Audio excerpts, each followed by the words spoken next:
Et nous sommes en ligne avec Daniel Haïk. Bonjour Daniel et Boker Tov à vous. Bonjour Léa, Boker Tov.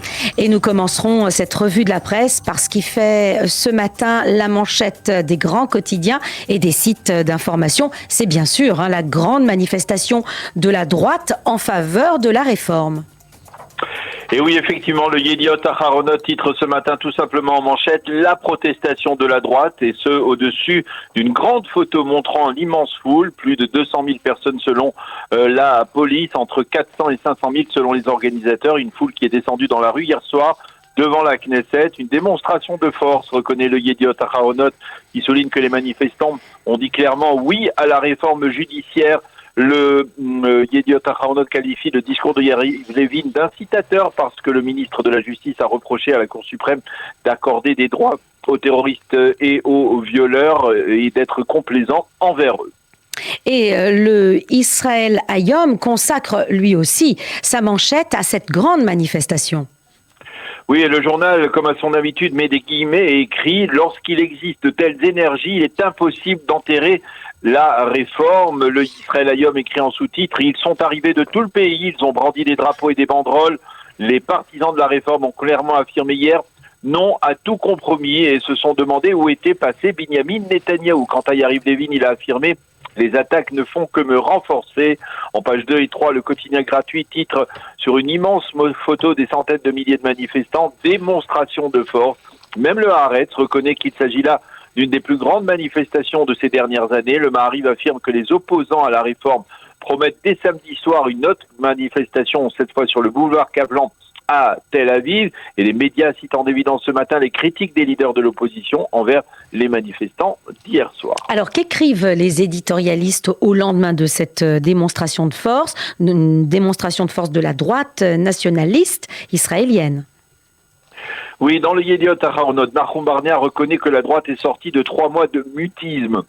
Et il écrit que la manifestation d'hier a remis sur le devant de la scène les lois de la réforme que Binyamin Netanyahou voulait éloigner. De facto, Yariv Levin, Smotrich, Ben Gvir et Rothman, qui selon le Yediot Aharonot ont causé d'immenses dégâts en 4 mois, reprennent la main avec leur réforme. Nadav Eyal écrit qu'après la manifestation d'hier soir, Netanyahou va devoir décider s'il va de l'avant dans la réforme judiciaire comme les manifestants le lui ont demandé, ou bien s'il renonce. Netanyahou sait que s'il fait passer la réforme par la force, les modérés du Likoud l'abandonneront à jamais. Si Makadmon aussi se demande ce que veut véritablement Netanyahou, mais Amit Segal lui apporte une réponse, toujours dans le Yediot. Netanyahou voulait le succès de cette manifestation pour justement ensuite pouvoir négocier un compromis en position de force. Quant à Ben-Or Yemini, il ne comprend pas pourquoi les manifestants de la droite hier ont protesté, et il les qualifie d'idiots utiles qui servent les intérêts des politiciens. Et Navedromi, elle, écrit « La manifestation d'hier a été une véritable réussite. Les protestataires d'hier veulent un État juif et libéral.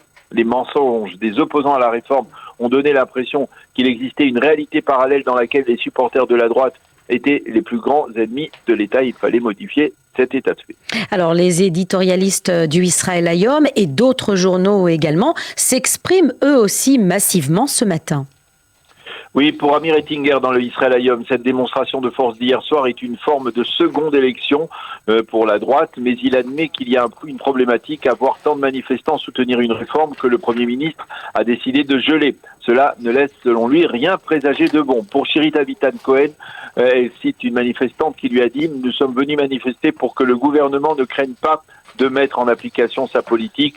Dans le Makor Rishon qui paraît le vendredi en édition papier, Tam Zimri, lui aussi, pose la question « Pourquoi une telle manifestation ?» et de répondre « Pour ne plus laisser à la minorité qui a perdu les élections le contrôle de la rue, parce que les manifestants de Kaplan à Tel Aviv contre la réforme sont allés trop loin, et parce que lorsque tu gagnes un match, tu sais que la priorité est de continuer à soutenir ton équipe. » Dans le Haaretz, Nir Hasson écrit « Les manifestants sont descendus dans la rue pour reconquérir les symboles du pouvoir. » Et Yossi Werther, toujours dans le Haaretz, croit savoir que Netanyahou voudrait voir la réforme déjà derrière lui, mais sans sortir humilié d'une telle démarche. Et puis enfin, dans le The Marker, Guy Rolnick écrit ce matin qu'alors que les manifestants Les manifestations des opposants à la réforme sont financées par la société civile. La manifestation d'hier, elle était financée par les deniers des contribuables israéliens. Fin de citation. Alors, restons d'ailleurs dans le Haaretz, Daniel, avec une analyse intéressante que l'on peut lire dans le supplément de Shabbat du journal.